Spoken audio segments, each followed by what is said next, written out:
pessoal! Bom, hoje vamos fazer esse bolo de micro-ondas, tá? Você pode também estar fazendo em uma caneca. Eu fiz nesse recipiente aí, porque eu tenho em casa.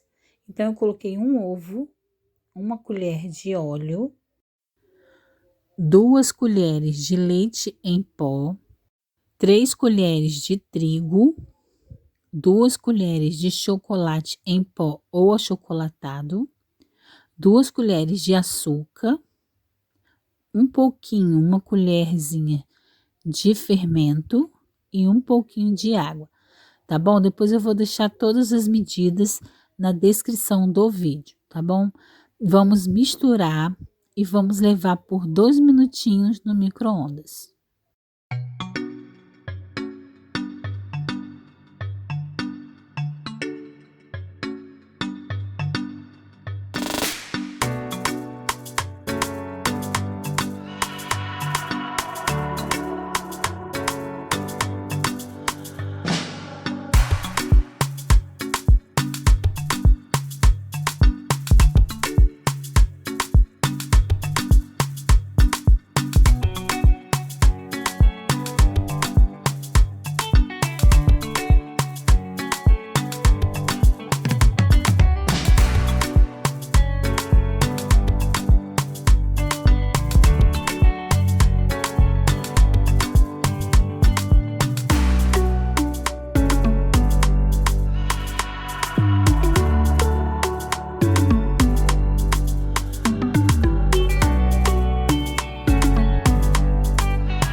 Bom, gente, o bolo cresceu bastante, ficou bem alto, eu adorei o resultado.